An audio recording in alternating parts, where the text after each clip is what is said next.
This class begins exactly where Paul Churchland opens on the nature of theories, with the suspicion that our standard picture of cognition, what I will call the linguistic syntactic picture, isn't just incomplete, it is structurally incapable of capturing how rich theoretical change actually happens.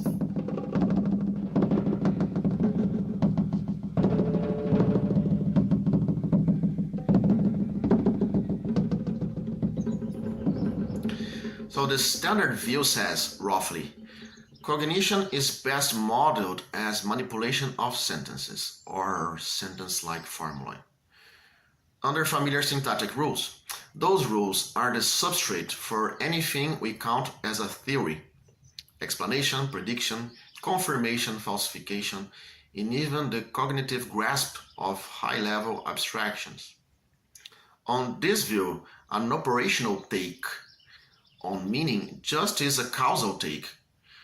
Language mediates the causal link between inputs and outputs. So language is the medium in which these causal couplings get mechanized. So we can revise, update, confirm, falsify, and crucially, debate. Finally, and without getting paralyzed by paradox. Churchland's first move is to say, I'm not convinced. The history of science and the logic of theory change. Think under determination and Hampel's paradox. I will talk about that later, okay? But think of that. That suggests that the really important modifications, the truly rich theoretical images of the world, are not cognizable at the linguistic level. They emerge from dynamics that language can report, but not constitute. Okay, so let's do justice to the view Churchland is pushing against. Syntactic mechanics you can trust. Well, a formal language with well-defined rules, deduction, substitution, definability, gives you a familiar mechanics. You can trace how meanings hang together: synonymy, relations, analytic entailments, definitional extensions, and so on. It is clean, it is inspectable, it is teachable.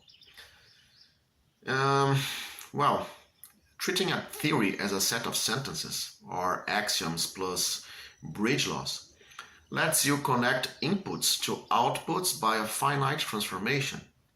In practice, that's what labs and models do. Given these conditions, deduce, compute those consequences. This also gives you a platform for confirmation and falsification. By living in a medium or in a language, we can articulate tests, record statistical differences between classes of possibilities, compare rival hypotheses, and perform revision without chaos.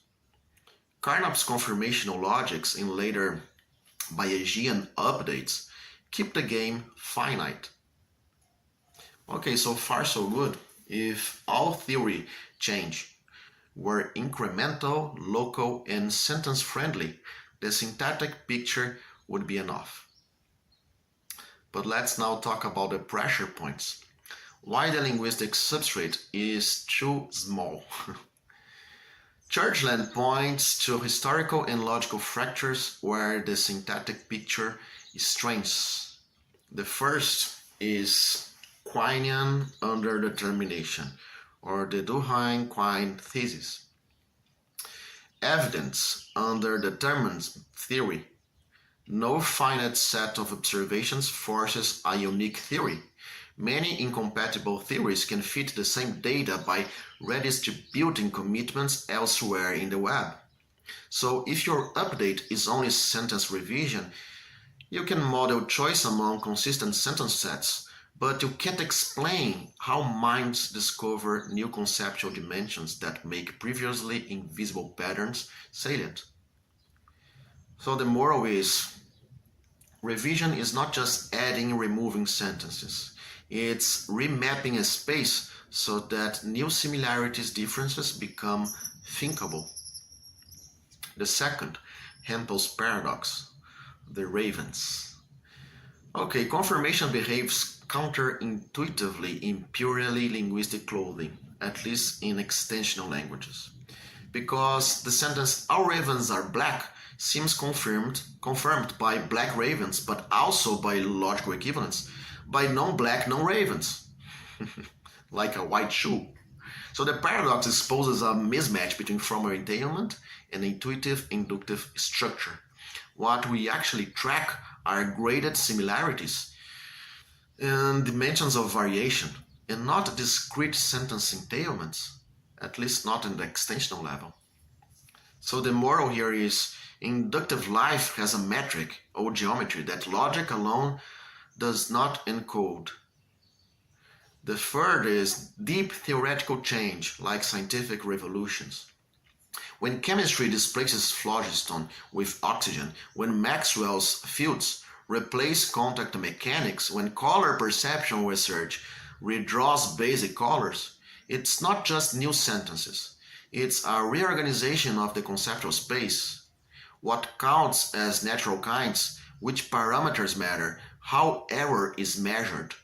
Such reorganizations feel like moving to a higher dimensional manifold where new access become available. So the moral here is theory change is topological and dimensional and not just synthetic. There's a fourth, perceptual learning and categorization. So neuroscience shows that expertise, for example in radiology, music, phoneme discrimination, reshapes feature detectors and not just beliefs. You literally gain new resolvability in state space. So there's no clean sentence level analog for gaining a new eigenvector in your recognition dynamics. The moral here is cognition's plasticity is subpropositional. So why language then? That's a good question, right? Well, language is a projection from this rich space to a low-dimensional, discrete code that enables coordination, pedagogy, and external memory. It's crucial, but it's after the fact. The cognitive substance is in the geometry. Language is the notation we use to share a map that brains already live inside.